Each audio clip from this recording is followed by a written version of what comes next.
Moi boas, estou en Vedra, concretamente en Santa Cruz de Ribadulla, e gustaríame dicir que estou aquí para participar no Trail da Camelia, pero sigo ca lesión que non me deixa correr sin dor, entón, como non podo correr, pois podo andar, así que anoteime a andaina da Camelia.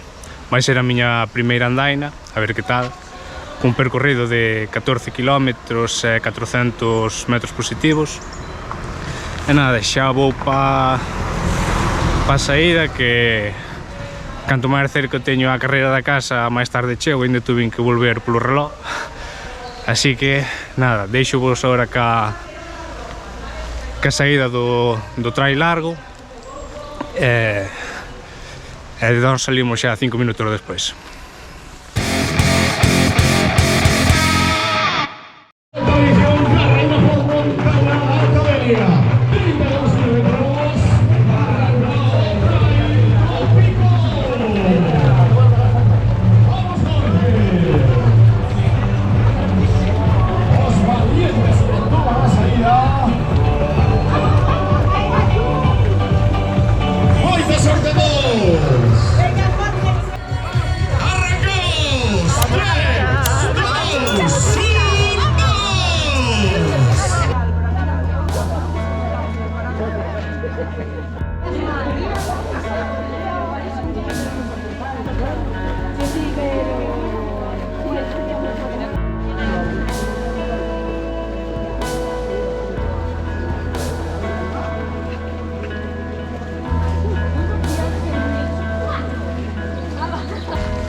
Vamos, Manuel.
En 10 minutos arranca de vuelta.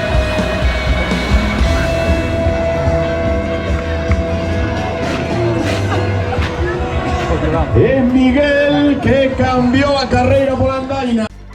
Pois ata aquí a andaina da Camelia. Como vistes, se estiveste noutras edicións, cambiouse o lugar da proba pasando de Vedra a Santa Cruz de Ribadulla. Como consecuencia tamén cambiaron todas as distancias e percorridos do trail e andaina. Para min foi un acerto, xa que me queda máis preto da casa. Creo que os percorridos son máis entretidos agora, con máis monte e máis desnivel, que este ano, ca gran cantidade de barro que había, ainda incrementou máis a dificultade técnica. De feito, creo que, se non me equivoco, só quedaron unhas prazas dispoñibles na distancia do trail longo, o resto estaba todo completo, polo que parece que había ganas de probar as novas rutas que nos tiña preparado o Club Vértice. O percorrido da andaina era case igual ao do trail de 14 km, con algunha variación para evitar zonas máis técnicas, e que sería no que participase de estar ben. Saída dende o Centro Cultural de Santa Cruz e a escasos metros atravesamos o Pazo de Ortigueira co seu Paseo das Oliveiras. Deixando atrás o Pazo, poñemos rumbo ao río Ulla para ir ao seu carón percorrendo un tramo da ruta de San Xoán da Cova, ata que chegamos ao Miradoiro de Gundián. Dende aí poñemos rumbo polo Roteiro da Loba, pasando pola Fervenza do Pontillón, a Fervenza de Codeso e varios muíños. Tras deixar o río atrás, viñeron unhas zonas de monte, varias subidas duras, sendeiros e pistas que xa indicaban que estábamos preto da meta. A distancia polo reloxo foi de 13,6 km. O prezo por participar foi de 10 euros e os puntos positivos, pois moi boa información das probas, varias distancias a escoller entre 10, 14 ou 32 km e andaina de 14 km, ampla zona para aparcar, aínda que ao final quedou escasa e houve que buscar sitio nos arredores, pero sen problema, recollida de dorsais o día previo ou o mesmo día, voluntarios nos cruces coa estrada, moi boa marcaxe do percorrido, aínda que creo que faltou un sinal xusto no Miradoiro de Gundián que indicase que había que seguir de fronte e non ir cara ao Miradoiro, xa que por aí tamén había cintas da carreira. Dous avituallamentos intermedios moi completos, o avituallamento final tamén moi completo, con todo o que te podes imaginar, ata filloas e bolos peñados había para todos. Os puntos a mellorar, pois o que comentei dese sinal que non viña nada mal no Miradoiro de Gundián, As duchas que quedan a 2 km no campo de fútbol e hai que ir no coche, pero é o prezo a pagar polo cambio de localización que xa dixen que me gusta máis. E algo complicado foi deixar pasar aos corredores cando íamos entre a fervenza do Pontillón ata que saímos da zona do río, xa que era unha zona moi estreita e algunha parte era moi difícil apartarse para deixar pasar. De feito, nese tramo estaba chovendo, eu puxen a capucha, pero cas orellas por fora para poder escoitar se viña algún corredor, a pesar de que xa ia mirando seguido para atrás para anticiparme a súa chegada e non molestar. Recorda que podes seguirme nas redes, na descripción tedes toda a info, e xa sabes, suscríbete, comenta que che pareceu a proba e vémonos nas carreiras, e agora tamén nas andainas.